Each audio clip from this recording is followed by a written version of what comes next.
دکھ یہ ہے میرے یوسف یعقوب کے خالے، وہ لوگ بچھڑے جو بچھڑنے کے نہیں تھے۔ اللہ سے گفتگو کی عادت ہو جائے تو سجدہ کیے بغیر سکون نہیں آتا۔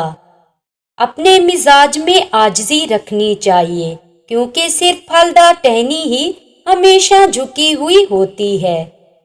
اچھے دن کے انتظار میں ساری عمر گزر جاتی ہے اور پھر پتہ چلتا ہے کہ جو گزر گئے وہی دن اچھے تھے۔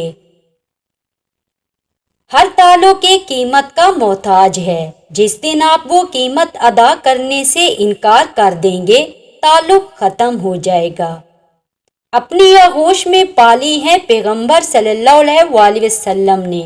ویسے رحمت فخر ہے گھر میں بیٹیاں ہونا۔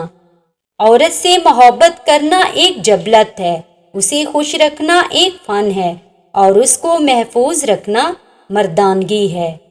ضمیر انسان کی اندرونی گہرائیوں میں موجود خدا کی بہت دھیمی مگر حقیقی آواز ہے۔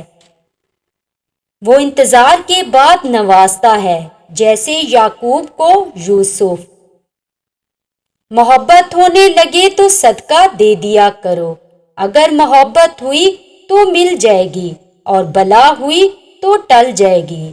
کسی کو پسند کرنا پھر اس کو رب سے مانگنا تمہارے مخلص ہونے کی دلیل ہے۔ ہر چہرے کے پیچھے ایک کہانی ہے اور ہر کہانی کا اپنا بوجھ ہے۔ مایوسی کو کبھی راستہ نہ دیا کرو، اگر دے دیا تو تمہیں اپنا پھلوں سے لدا ہوا باغ بھی ویران اور اجڑا نظر آئے گا۔ کبھی بھی اگر تمہارا ماضی تم سے ملنے آئے تو اس کے لیے دروازہ بالکل مت کھولنا، کیونکہ اس کے پاس تمہارے لیے نیا کچھ بھی نہیں ہے۔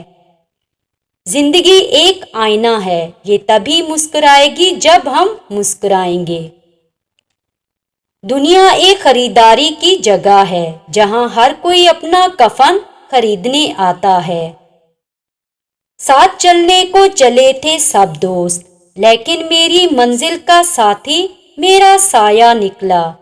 بنت حوا اپنی معصومیت سے دھوکہ کھا بھی سکتی ہے اور دے بھی سکتی ہے۔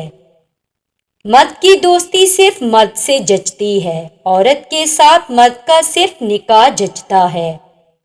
دنیا میں کوئی بھی شے مکمل طور پر ناکارہ نہیں، حتیٰ کہ رکی ہوئی خراب گھڑی بھی دن میں 2 بار صحیح وقت بتاتی ہے۔ روز ہوتا ہے تعارف کسی سچائی سے، روز ایک شخص میرے دل سے اتر جاتا ہے۔ ہو سکتا ہے اللہ نے تمہیں ہر طرف سے اکیلا کر کے خود سے دوستی کا موقع دیا ہو۔